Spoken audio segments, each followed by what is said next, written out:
여호수아 1장 전반부 절별 고찰 이렇게 나와 있죠. 여호수아 1장은 말씀의 장입니다. 그러니까 사건의 장이 있고 말씀의 장이 있는데, 예를 들어 사건의 장은 뭐 여리고를 돌았다 이렇게 되죠. 거기는 말씀도 있긴 하지만 말씀은 적어요. 그리고 여호수아가 지시하는 말씀이 있고 오히려 사건들에 대한 설명이 있잖아요. 그리고 또 말씀을 넘어서 대화의 장도 있죠. 여호수아 2장은 정탐꾼과 라합의 대화가 있죠. 그럼 우리가 여호수아 2장에 보면은 정탐꾼이 들어온 목적, 그 다음에 라합이 어떻게 대답을 했고 라합의 신앙이 왜 위대한가라는 그 요소들을 이제 저희들이 또 새겨야 되겠죠. 그 다음 정탐꾼이 라합에게 또 요구하는 바가 있겠죠. 뭐 2장에 가면 저희들이 이제 그분 보겠습니다만, 늘 우리들이 정탐꾼이 라합한테 요구했던 거는 창문에다가 붉은 줄을 반드시 내려놔라. 그 다음에 너희가 이 집을 떠나면 안 된다. 그리고 우리와 대화한 것을 어느 누구에게도 발설하지 말라. 이렇게 세 가지를 요구. 그러면 그것에 대한 그 영적인 의미를 우리가 새기면 되겠죠. 구원받는 자는 언제나 예수의 피로 구속함을 받았다는 것이 나의 인생이 이 창과 같은 거니까, 다른 사람 창문과 같은 거니까 비춰져야 되는가. 비춰지는 건 예수의 보혈이 비춰져야 되구나. 그 다음에 이 집을 떠나지 말라고 했으니 이 집은 구원받은 집, 정탐꾼이 왔을 때 이미 구원받은 집이니까 말씀의 집이구나. 또 이 사실을 사람들에게 말하지 말라 이렇게 얘기한 거는 경홀하게 여기지 말고, 농담처럼 여기지 말고 진짜 믿음의 구원의 믿음을 마음속에 신뢰하라라는 것이구나. 이게 이렇게 이제 그 의미들을 저희들이 새기잖아요. 이거 마찬가지죠. 이제 대화인데 여호수아 1장은 대화가 아니고 이제 일방적 말씀이 있어요. 그런데 전반부는 여호와 하나님이 여호수아에게, 후반부는 여호수아가 이스라엘 백성들에게 이렇게 말씀을 하죠. 그게 여호수아 1장입니다. 그러면 여호와 하나님이 여호수아에게 말씀한다는 이야기가 구약으로 하면 여호와 하나님의 여호수아라는 선지자에게 말씀하시는 거고 지도자에게 말씀하지만, 여호수아라는 이름 자체가 예수잖아요. 그러니까 여호와께서 예수에게 말씀하시는 거거든요. 그리고 1장 전반부에서 우리가 알 수 있는 건 예수 그리스도의 신성을 의미를 하는 거예요. 즉 여호수아가 이야기하는 것은 여호와로부터 받은 말씀이구나라는 거고, 그리고 구약은 시간이고 한계이고 모형이고 그림이고, 그 다음 우리를 위한 예시이고 예화이고, 구약은 그림자잖아요. 이 모든 단어가 다 성경 안에 다 쓰여 있어요. 구약을 설명하는 게 한 단어가 아니에요. 모형이기도 하지만 그림자라고도 했고 예시라고도 했고 거울이라고도 했고, 많은 단어들을 구약의 그 기능을 위해서 쓰고 있는 거예요. 그러면 구약은 여호와 하나님이 있고 여호수아가 있는 거죠.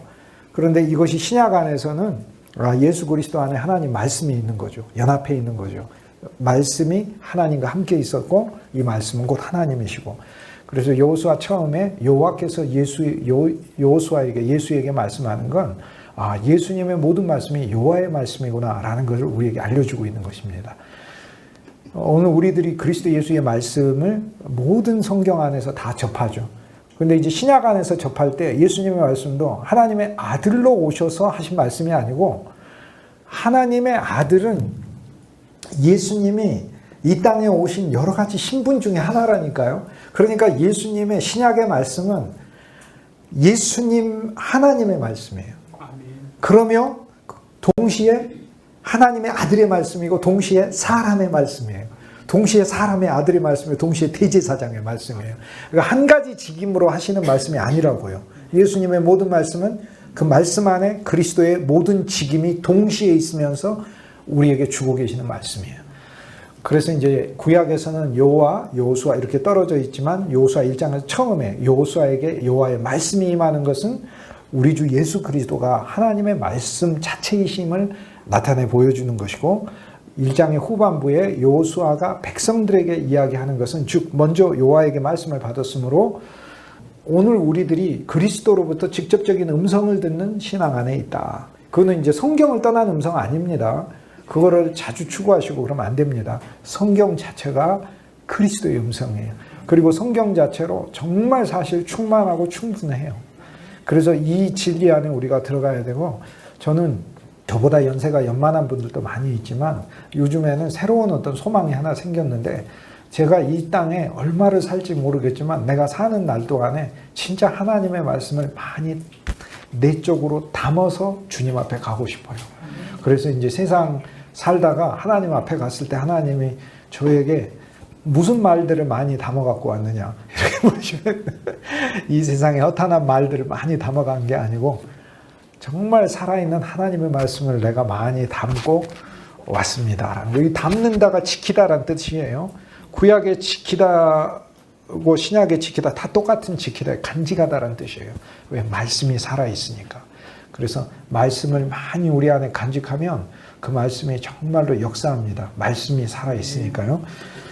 여호수아 전반부에 여호와께서 여호수아에게 주는 말씀이죠. 근데 여기 여호수아는 개인이 아니고 11장에 보면 여호수아가 모든 백성과 더불어, 여호수아가 모든 백성과 더불어, 여호수아가 모든 백성과 더불어 계속 그렇게 돼 있어요.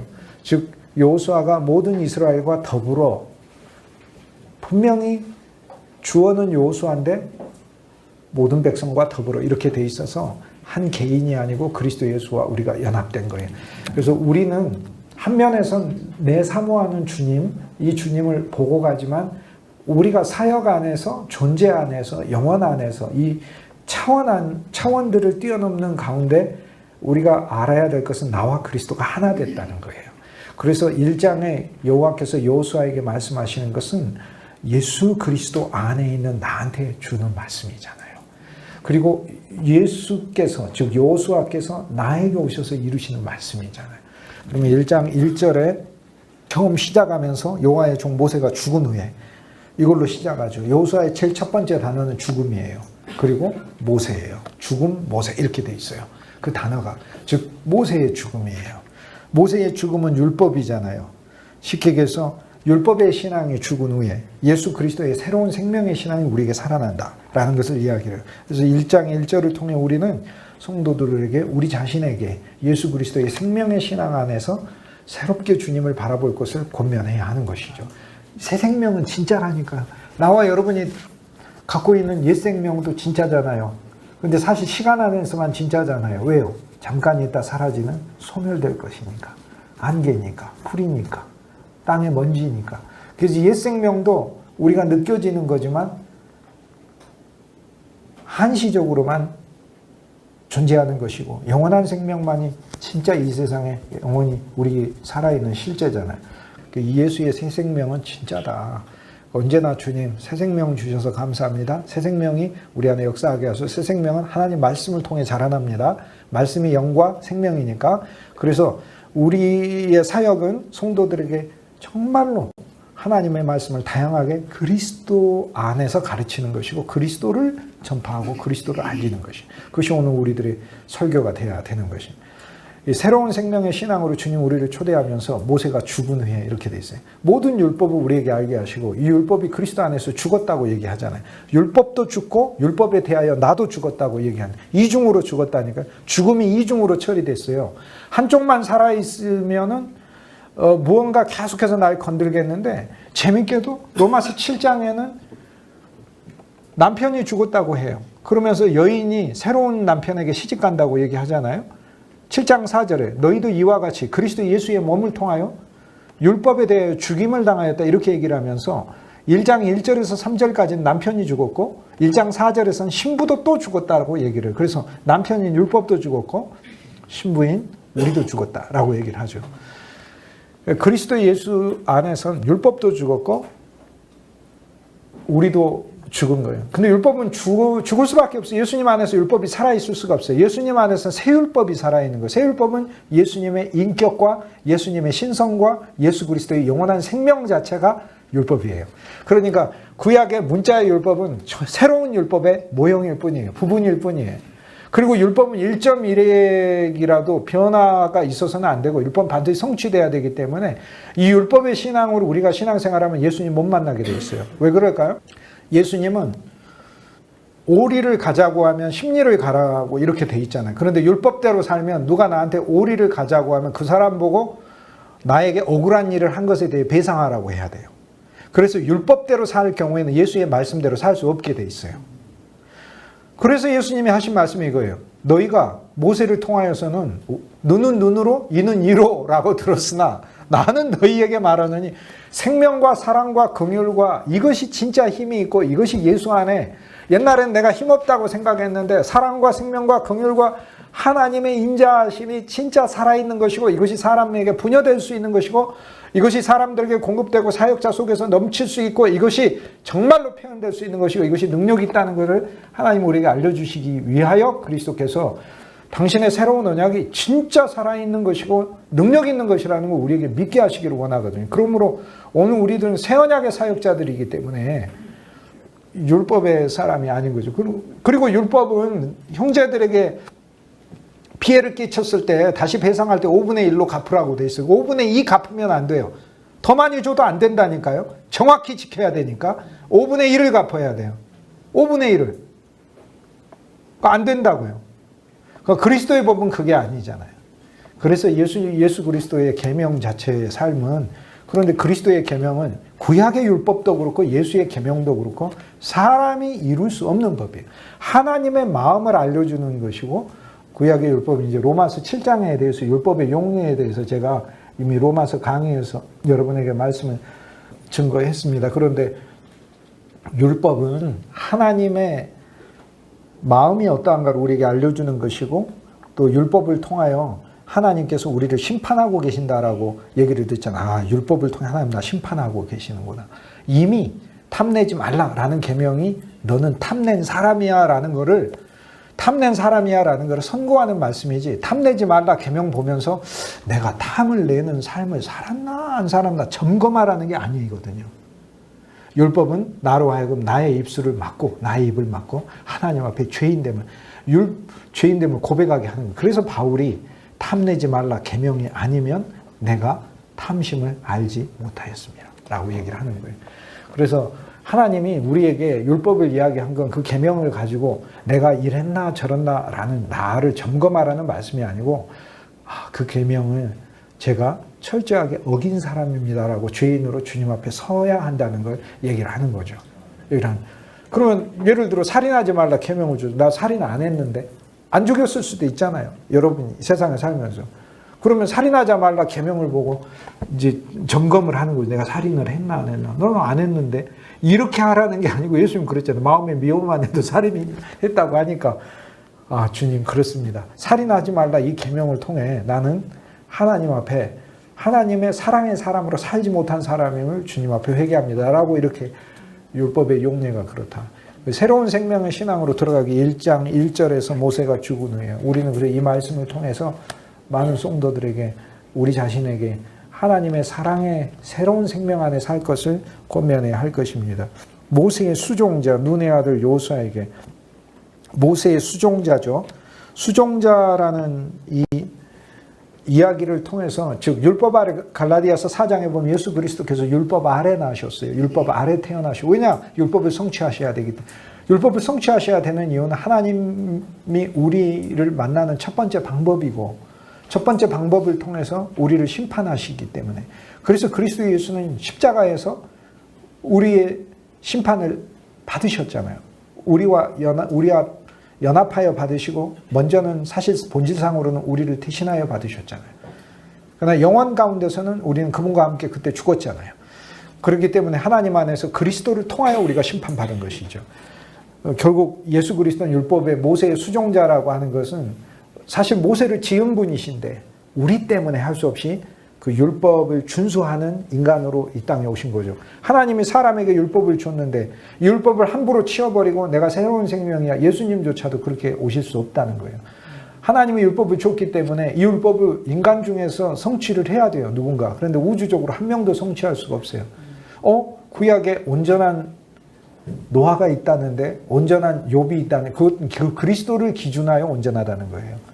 언제나 예수님은 모든 역사의 중심이고 시간의 중심이에요. 영원이시니까. 그렇기 때문에 사람의 온전함은 그리스도를 인하여 온전한 거예요.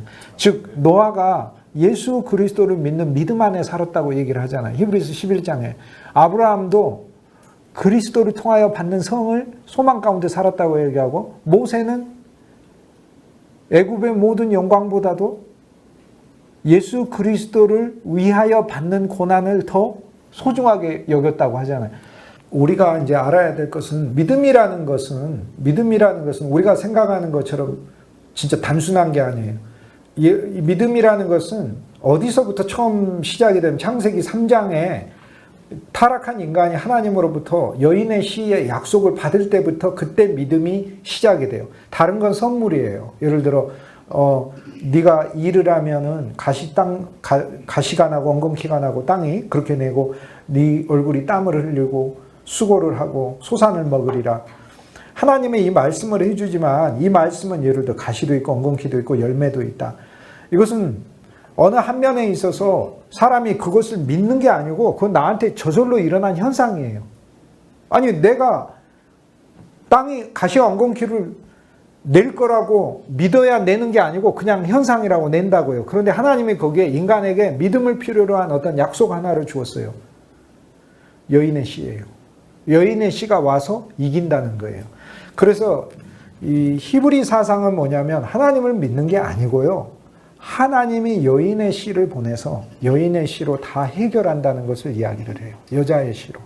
여자의 씨인데 근데 왜 남자의 씨라고 얘기하지? 여자의 씨라고 이야기를 한 것은 그리스도 예수께서 인간의 모든 혈육의 그 과정에 참여하신다는 것을 이야기해요. 즉 새로운 남자로 오시는 게 아니고 하나님이 새로운 인간을 별도로 창조해서 온다는 게 아니라 원래부터 인간이 내려오는 그 존재 방식을 통해서 그리스도가 우리 인간 안에 참여돼서 온다는 거죠. 그러니까 하나님이 아예 새 사람을 만들 수도 있는 거죠.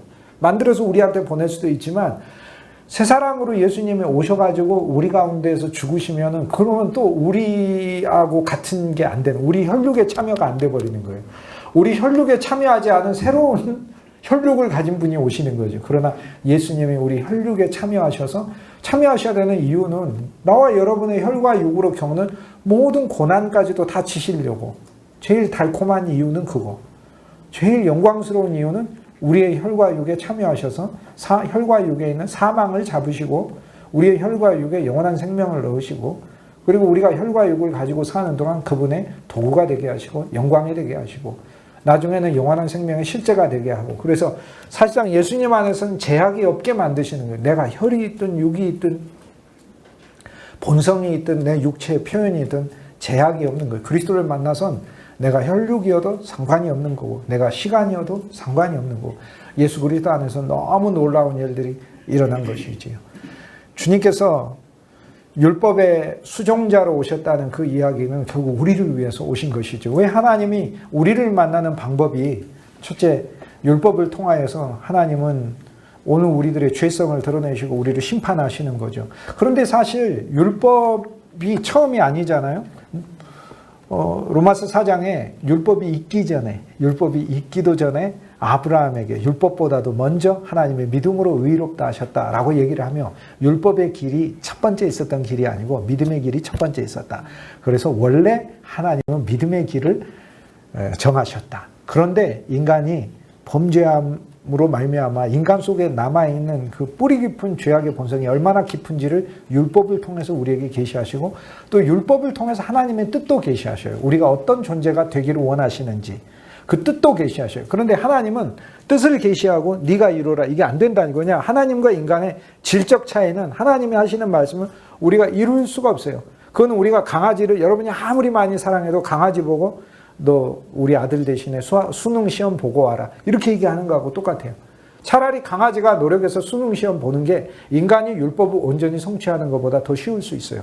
그 정도로 하나님은 우리에게 주시는 그 계명은 자체로 할 수가 없는 거예요. 결국에 그리스도께서는 모든 이 율법의 길을 통하여서 인간을 만나시는 게 아니다. 예수 그리스도의 새로운 생명을 통하여 우리를 만난다라고 얘기하며 율법 외에 또 다른 의가 그리스도 예수를 통하여 우리에게 나타났다라고 얘기하며 예수님을 먼저 만나 예수님을 의로 만나고 그런데 그 어떤 예수님? 은혜와 사랑의 예수님, 긍휼의 예수님을 만나 내가 은혜와 사랑과 긍휼의 하나님을 새롭게 알고 은혜와 사랑과 긍휼 안에서 살면서 은혜와 사랑과 긍휼의 도구가 되기를 주님이 원하시는 거예요. 그래서 예수님이 1장 1절에 요사 1장 1절에 율법의 죽음과 동시에 율법의 죽음을 율법 자체를 그냥 하나도 성취 안 하고 죽은 게 아니고 죽으신 게 아니라 율법의 수종자로서 완전히 이루시고 죽었다라는 걸 얘기를 하죠. 2절에 보면 내 종 모세가 죽었으니 또 얘기를 해요. 내 종 모세가 죽었으니. 쉽게 해서 이제 너에게는 율법의 신앙으로 율법의 신앙은 율법은 이거예요. 구약을 가리키는 게 아닙니다. 예수의 말씀이라도 내 노력과 힘으로 지키려고 하는 게 이게 율법이에요. 그러니까 율법이라는 것은 하나님과 나 사이에 어떤 법칙을 두고 만나려고 하는 신앙을 율법의 신앙이라고 그러네요. 그럼 여러분과 하나님이 하나 법칙을 만들었다고 해보죠. 나는 세상 사는 동안 절대 물질을 소유하지 않을 거예요. 근데 법칙을 하나 세웠다고. 그럼 그 사람 하나님과 율법을 가지고 만나는 사람이에요. 하나님이 소유하라고 하면 하겠습니다. 하나님이 버리라고 하면 버리겠습니다. 법이 없어야 하는 거지. 나는 사는 동안 절대 물질을 자기 마음대로 법을 정해놓고 하는 거룩한 것 같지만은 초보일 뿐이에요. 그것이. 그건 성령 충만해도 그런 얘기 하기가 쉬워요. 그거 어디서 나옵니까? 사도행전 9장에 나오잖아요. 베드로가 하늘에서 이 땅에 기는 게 내려오는데 더러워서 못 먹겠다고 그래요. 근데 하나님은 놀라운 말씀하셨어요. 내가 거룩하게 했다라고 얘기를 해요. 자기 눈엔 더러운데? 그리고 땅에 기면 아예 더러운 거 아닌가? 거룩한 게 될 수가 없잖아요. 기는데 어떻게 거룩해? 그런데 하나님이 정결하게 했다고. 하늘에서 내려왔다잖아요. 하늘에서 내려왔다잖아요. 그러면 거룩하지 이미. 거룩한 장소에서 내려왔는데. 이게 성령 충만한 베드로도 진리 안에서 더 자라나야 된다는 것을 가르쳐 주는 거죠. 그러니까 법을 가지고 살지 말고 예수의 생명을 가지고 살아야 된다는 거죠. 법을 가지고 살지 말고. 그 법이 없어요. 전 사실 솔직히 진짜 법이 예수만이 법이에요. 그리스도만이 법인 거예요. 우리에게는 새로운 생명만이 법인 거예요. 새로운 생명만. 주신 이도 하나님이시오. 다시 가져가신다면 가져가시는 이도 하나님이시니까 법이 어디가 있어요. 모세가 죽었으니, 즉 우리에게 이 초보의 율법의 신앙에 죽었으니 너는 이 모든 백성과 더불어 일어나라고 얘기하죠. 모든 백성. 즉 하나님의 모든 백성을 예수 그리스도가 맡으셨다라는 걸 2절 본문에서 우리가 알 수 있죠. 자, 이 말씀을 우리가 누릴 때 또 증거하고 선포할 때 어떻게 선포해요? 모든 백성이 그리스도 예수를 만나야 된다는 거예요. 모든 백성은 그리스도 예수를 알아야 되는. 그런데 예수님은 어린 양 정도로 요한복음 1장에 나오는 세례 요한의 어린 양 정도로만 알아서는 절대 안 돼요. 그런 어린 양도 온전히 알지도 못해요. 솔직히. 어린 양도 세상의 모든 죄를 지고 가는 어린 양인데 거기 내 죄를 다 지신 어린 양으로도 못 보고 있는 거예요. 내 죄로 영원히 지셨어. 과거, 현재, 미래의 죄를 총체적으로 지셨고 시간의 인생의 요만한 죄를 예수의 피가 못 지겠냐고요. 예수님 피가 그렇게 힘이 없습니까? 예수님의 구원이 그렇게 연약합니까? 만물을 만드신 하나님인데 우주를 10번, 수백 번, 수천만 번을 만들고도 남는 능력의 하나님이 바로 그분인데 그분이 인간이 되셔서 이 땅에 오셔서 날 위해 죽었는데 나를 수천만 번, 수억만 번 구원하고도 남는 죽음이시죠. 그 피는. 그러니까 이 구원이 얼마나 온전한가, 이 구원이 얼마나 거룩한가, 이 구원이 얼마나 우리를 정결하게 했는가, 그걸 깨달으라고 히브리서 기자 얘기를 하는 거예요. 결국 신앙이라는 건 예수님이 이룬 사건이 진짜 엄청나요. 그걸 깨달아가는 거예요. 근데 우리 인생에도 그런 게 있어요. 뭐가 있죠? 제일 중요한 거 있어요. 여러분, 부모님 사랑이 우리가 나이가 들어서 부모님 사랑을 더 많이 받아서 와, 우리 엄마 아빠는 날 진짜 사랑해 이렇게 알게 되는 게 아니고 부모님 사랑이 내가 태어났을 때부터 너무나 컸다는 거를 내가 나이가 들어갈수록 더 깨닫는 것이지요. 똑같아요. 하나님의 사랑은요, 나와 여러분이 주 예수의 이름 안에서 태어났을 때 그때부터 차고도 넘쳤어요. 그때부터 날마다 상상할 수 없는 은혜를 붓고 계신다는 거예요. 로마서 5장이 성경에서 제가 제일 좋아하는 장, 저를 구출한 장이거든요. 로마서 5장. 저는 성경에서 한 장을 꼽으라고 하면 로마서 5장을 자주 꼽습니다. 로마서 5장 한 사람이 나를 끝내는데 근데 로마서 5장 15절이 제가 너무 오랫동안 이해가 안 됐어요. 아마 40년간 이해가 안 됐어요. 나는 로마서 5장 15절. 왜냐하면 한 사람 아담을 통하여 죄가 들어오고 정죄가 들어왔어요. 그런데 한 사람 아담을 통하여 죄가 오고 사망이 오고 그랬대는데 한 사람 예수 그리스도를 통하여 많은 선물과 많은 선물도 그냥 선물이 아니라 은혜의 선물이 넘쳤다고 얘기를 하거든요. 근데 내가 아무리 생각해봐도 은혜의 선물이 안 넘친 것 같아요. 내가 내 인생을 봐도 아무리 생각해도 로마서 5장 15절이 안 맞는 것 같더라고요. 나하고. 5장 15절은 예수의 은혜의 선물이 너무 넘쳤다고 하잖아요. 그런데 이게 어떻게 깨달아졌냐면 반대를 통해서 이해가 됐어요. 예수님이 요한복음 이 3장에 니고데모에게 하신 말씀이에요. 육으로 난 것은 육이요, 영으로 난 것은 영이라 말씀하시면서 육과 영이 유비되어 있다고 얘기를 하셨거든요.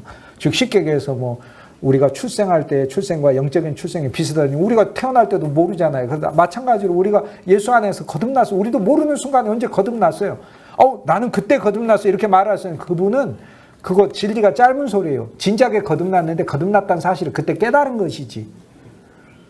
그러니까 예수 안에서 우리가 거듭난 건 진짜 놀라운 어떤 신비로운 사건이에요. 그건.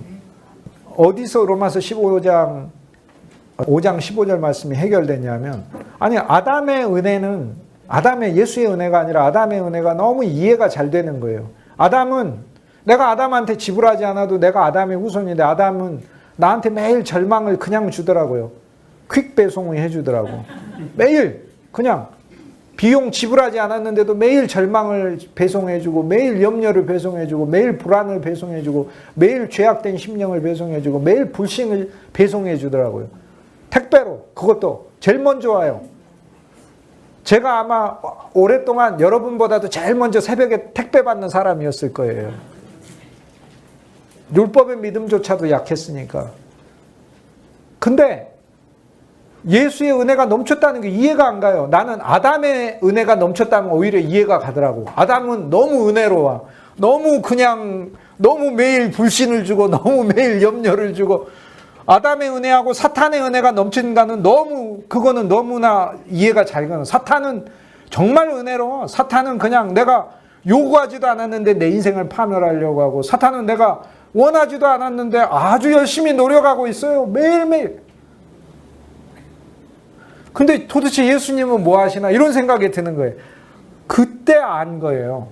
성경은 이미 예수의 은혜의 선물이 넘쳤다고 얘기하죠. 넘쳤다. 그 넘쳤다는 얘기는 과거만이 아니라 과거부터 지금까지 계속해서 지속적으로 연결되는 걸 이야기를 하는 거니까 야, 예수님 은혜가 아담보다 못할 수가 없고 아담의 수억만 배일 거 아니에요.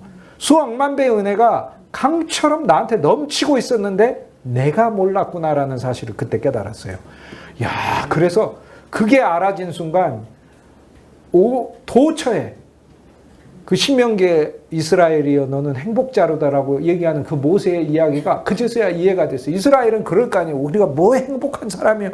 우리가 광야에서 얼마나 힘들었는데 우리가 뭐 애굽에 있는 사람은 고기도 잘 먹고 채소, 상추, 야채도 먹었지만 우리가 무슨 뭐 채소를 제대로 먹었으면 뭐 그렇게 얘기할 거 아니에요.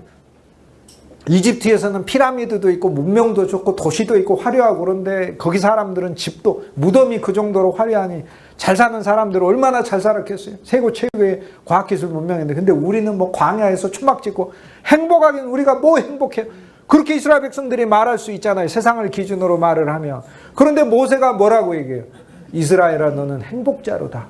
이 세상에 너와 같은 자가 어딨냐라고 얘기하잖아요. 그 이유가 뭐예요? 여호와 하나님이 너와 함께 계시고 여호와 하나님이 너의 위에 계시고 여호와 하나님이 네 뒤에 계시고 여호와 하나님이 너의 앞서 가신다. 여기. 근데 밑에는 얘기를 안 해요. 밑에는 예수 그리스도가 오셔서 우리보다 더 낮아지심으로 성취하시고 계신. 그래서 신약에서는 완전히 우리가 그리스도가 우리 밑에 계시고 예수님 우리 터자이자 터가 되셨어요.